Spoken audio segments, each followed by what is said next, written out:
மற்றும் red giant movies தயாரிப்பில் பிரம்மாண்ட இயக்குனர் சங்கர் இயக்கத்தில் உலகநாயகன் கமல்ஹாசன் நடித்த இந்தியன் 2 உங்கள் அபிமான திரையரங்குகளில்.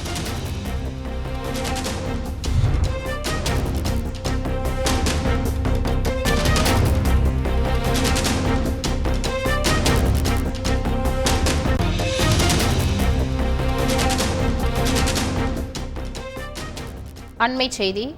தேனி நாடாளுமன்ற தொகுதிக்கான ஆலோசனை கூட்டத்தில் தேர்தல் தோல்வி குறித்து அதிமுக பொதுச் செயலாளர் எடப்பாடி பழனிசாமி ஆலோசனையில் ஈடுபட்டு வருகிறார். இது தொடர்பான மேலும் விவரங்களை தருவதற்காக எமது செய்தியாளர் பிரகாஷ் இணைப்பில் இருக்கிறார். பிரகாஷ், வணக்கம். தற்பொழுது தேர்தல் தோல்வி குறித்து அதிமுக பொதுச் செயலாளர் எடப்பாடி பழனிசாமி தலைமையில் ஆலோசனையானது நடைபெற்று வருகிறது. என்னென்ன காரணங்கள் தெரிவிக்கப்படுகிறது, அது தொடர்பான முழு விவரங்களை சொல்லுங்க. நாடாளுமன்ற தேர்தல் முடிவுகள் குறித்து நாடாளுமன்ற தொகுதி வாரியாக எடப்பாடி பழனிசாமி ஆலோசனை நடத்தி வருகிறார். முதற்கட்டமாக கடந்த ஜூலை 10ஆம் தேதி முதல் முதற்கட்ட ஆலோசனை கூட்டம் நடைபெற்றது. கடந்த வாரம் வரைக்கும் அந்த முதற்கட்ட ஆலோசனை கூட்டம் நடைபெற்றது. அந்த ஆலோசனை கூட்டத்தில் 23 நாடாளுமன்ற தொகுதி நிர்வாகிகளுடன் எடப்பாடி பழனிசாமி ஆலோசனை நடத்தினார்.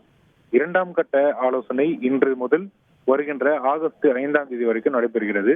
இன்றைய தினம் தேனி மற்றும் ஆரணி நாடாளுமன்ற தொகுதி நிர்வாகிகளுடன் எடப்பாடி பழனிசாமி ஆலோசனை நடத்த இருக்கிறார். காலையில தேனி மாவட்டத்துடனான ஆலோசனை கூட்டம் நிறைவு பெற்றிருக்கிறது. இதுல தேனி மாவட்டத்துல அதிமுக தோல்வி அடைந்தது குறித்து விரிவாக ஆலோசிக்கப்பட்டது. குறிப்பாக தேர்தல் தோல்விக்கான காரணம் என்ன என்பது குறித்து பங்கெடுத்திருக்கக்கூடிய இந்த கூட்டத்தில் பங்கெடுத்திருக்கக்கூடிய நிர்வாகிகளிடத்துல எடப்பாடி பழனிசாமி கேட்டறிந்தார். தேனி தொகுதிக்கு நிறைய திட்டங்கள் கொடுத்திருந்த போதிலும் எப்படி தேனி தொகுதியில அதிமுக டெபாசிட் எடுக்கக்கூடிய நிலைக்கு சென்றது என்று அங்க கூட்டத்தில் பங்கேற்றிருக்கக்கூடிய நிர்வாகிகளிடத்துல எடப்பாடி பழனிசாமி கேட்டதாக தகவல்கள் தெரிவிக்கின்றன. திமுக வேட்பாளர் தங்க தமிழ்ச்செல்வன், அமமுக சார்பில் போட்டியிட்ட டிடி விருதுநகரன் இருவரும் மக்கள் மத்தியில பரிச்சயமான ஒரு முகமாக இருந்ததாகவும் அதிமுகவுக்கு அது ஒரு பின்னடைவாக ஏற்பட்டதன் காரணமாகவே டெபாசிட் இழந்ததாக அங்க கூட்டத்துல எடப்பாடி பழனிசாமியுடைய கேள்விக்கு நிர்வாகிகள் பதிலளித்ததாக தகவல்கள் தெரிவிக்கின்றன. இதை கேட்ட எடப்பாடி பழனிசாமி அவர்கள் வேட்பாளர் முக்கியம் அல்ல, சின்னம் தானே முக்கியம். அப்படி இருந்தும் அதிமுகவுக்கு இரட்டை இலை சின்னம் என்பது ஒரு பரிச்சயமான சின்னம் தானே, அப்படி இருந்தும் இந்த தோல்விக்கான காரணம் என்ன என்று தொடர்ந்து நிர்வாகிகளிடத்தில் கேட்டதாக கூறப்படுகிறது.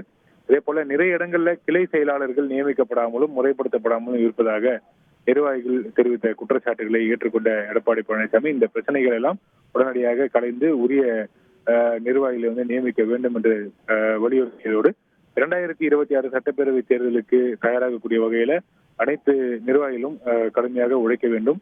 குறிப்பாக மக்கள் நலன் சார்ந்த பிரச்சனைகளை மக்களிடத்தில் கொண்டு போய் சேர்க்க வேண்டும், தொடர்ந்து பிரச்சாரம் மேற்கொள்ள வேண்டும். குறிப்பாக இந்த மின்கட்டண உயர்வு உள்ளிட்ட பல்வேறு பிரச்சனைகளை மக்களிடத்தில் கொண்டு போய் சேர்க்க வேண்டும் என்று எடப்பாடி பழனிசாமி அறிவுறுத்தி இருப்பதாக தகவல்கள் தெரிவிக்கின்றன. விரிவான தகவல்களுக்கு நன்றி பிரகாஷ். லைகா மற்றும் ரெட் ஜெயண்ட் மூவிஸ் தயாரிப்பில் பிரம்மாண்ட இயக்குனர் சங்கர் இயக்கத்தில் உலகநாயகன் கமல்ஹாசன் நடித்த இந்தியன் 2 உங்கள் அபிமான திரையரங்குகளில்.